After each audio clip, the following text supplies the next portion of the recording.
got. Hold what you got, I'm a coming home, baby. All right. So Jimmy Martin song. Now, this I want to talk about a lick. A lick. And this is a lick. My joke here is that when you learn this lick, ain't nobody can talk to you. Ain't nobody can talk to you for, I would say, at least 2 months after you learn this lick. You learn this lick and you play it, you look at people like, what's up?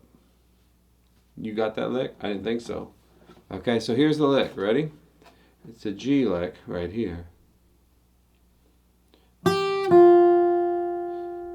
There's that. 2 notes there. 3 in a row. And then 3rd fret, and then open. That's the first half. Now that's good right there. That's a great lick. Somebody said, well, that's a blues scale. Yeah, that's a blues scale. Descending blues scale. Now, anytime you learn a lick, you learn it in relationship to a chord. It's a G chord. Here's the G chord. Somebody said, I thought that was a G chord. It is, but that's a G chord too. The reason I say that's a G chord is that's the useful part of it that we're going to move. So now here's a C chord. I'm going to start at the top of that chord. Same intervals. 3 in a row.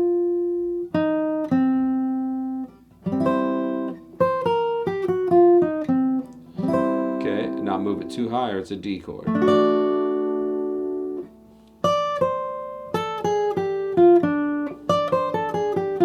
it's a D lick. So this G lick, oops, is now a C lick. And is now a D lick. There's only one open string there, but you gotta account for it. It would be whatever is there. When I was little, I might have played it like pretending this was a capo, and I might have gone like. But now, I don't really need to do that. You probably don't either. Okay, so there's the G lick. Okay, I'm gonna take it 2 notes further.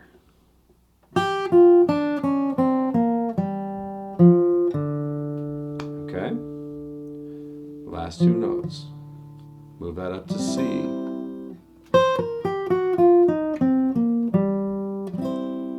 Move it up to D.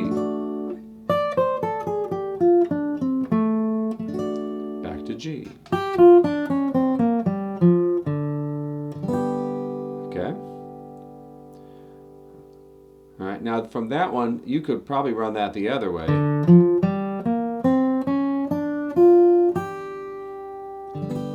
C.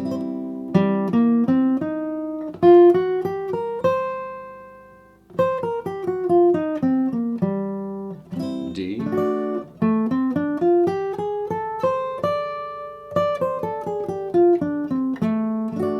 And G. Okay? All right, we're getting somewhere. I've got 2.5 notes left, okay? Here's my last notes. I get all the way over to this string. And then I'm going to do a hammer on here. And then hit the high G note. So the whole lick now is.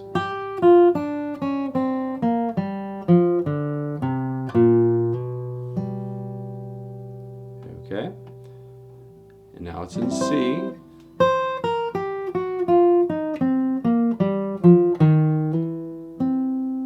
Now it's in D.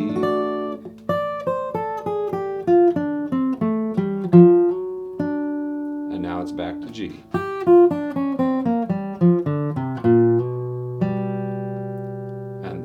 And that's the lick. Nobody can talk to you on that lick.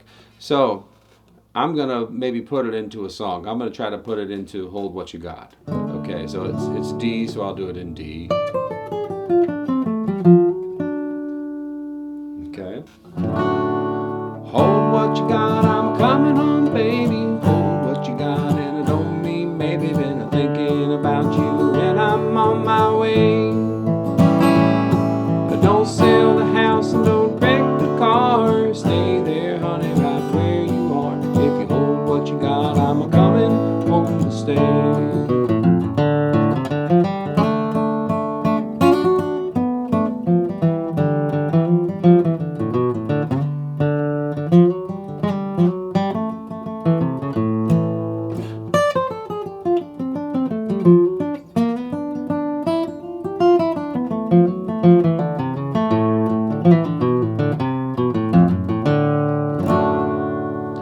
So I put that over a big old fat D chord, and I just started right into it.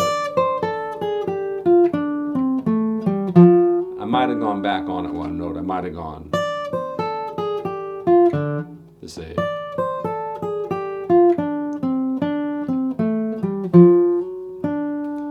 and that's good. You know, sometimes the lick doesn't fit just right. Somebody said, well, that's not fair. This lick I thought was going to be one size fits all. It's gonna change my life. Well, if you need a board for your house because you're building something at your house, do you go to Lowe's and the board is already cut for your house? Of course not, right? You got to come home. You got to measure it to fit it into your house. Well, you gotta either by feel or by number or somehow fit this lick into the song, because it's going to fit differently into every song. It's not going to fit the same way. Okay? Now, I'm going to work a little bit more with this thing.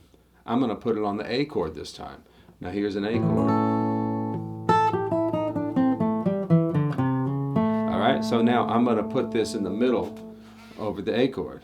So I say, hold what you got, I'm a-coming home, baby. Hold what you got, and I don't mean maybe. Been thinking about you, and I'm on my way. Okay, there's an A lick. Alright, so now we've got a lick. It's basically a descending blues scale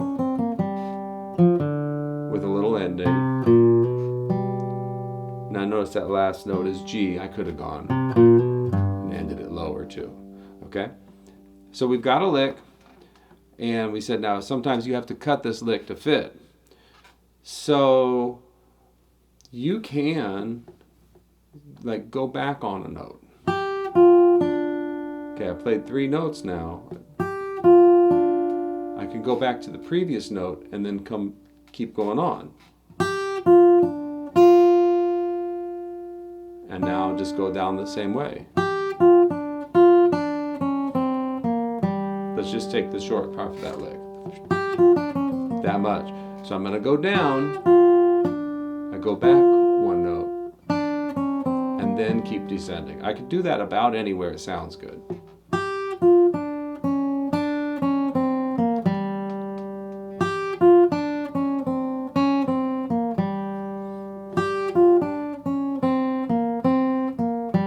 I could do it in more than one place.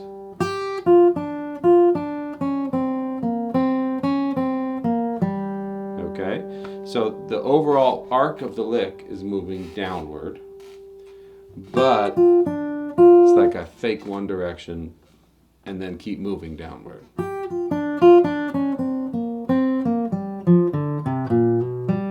So now I've got something, should be pretty obvious, a longer lick. Now that's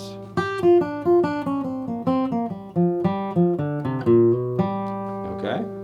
So I could also go the other way, meaning I could start ascending the lick instead of descending the lick.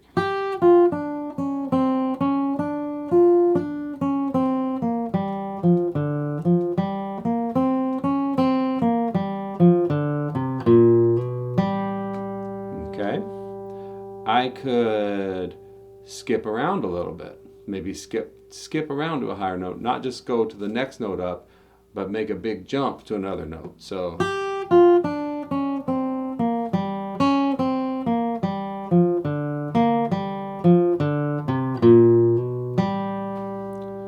now when you consider that I can do that in G, and I can do that in C, and I can do that in D, and I can do that in A.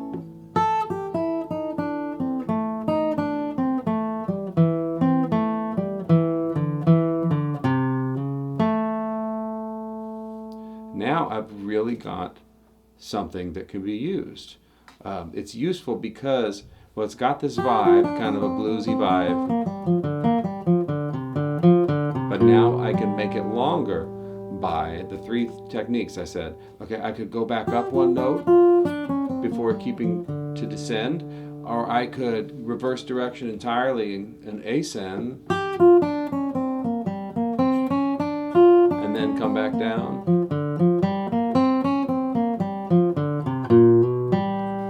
could skip a note before descending. And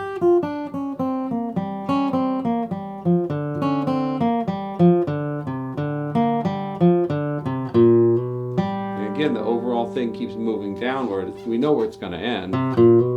Or, now there is no lick that will get you everything you need, okay? But when you take a lick like this and start working it, you get, what do you get out of it? This, a cool sounding lick that you can use over different chords, over G, over A, over C, and over D. That's all you get. But hey, that's a good thing. Let's see one thing else I can do with this lick. I can double up on these high notes.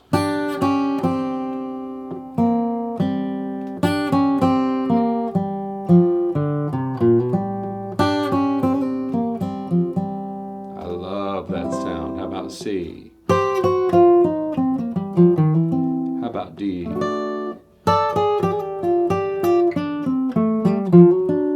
about E?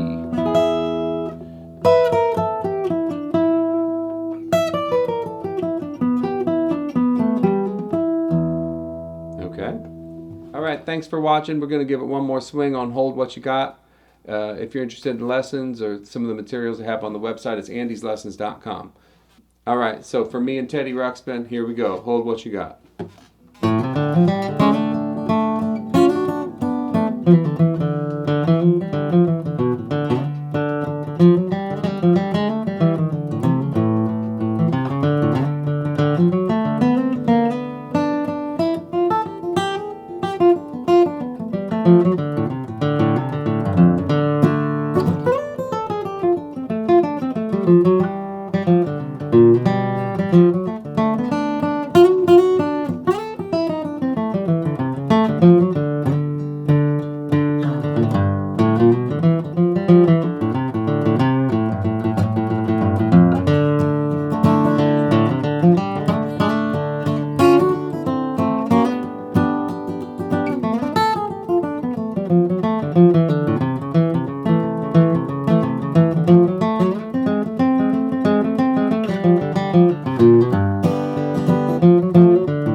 One more time.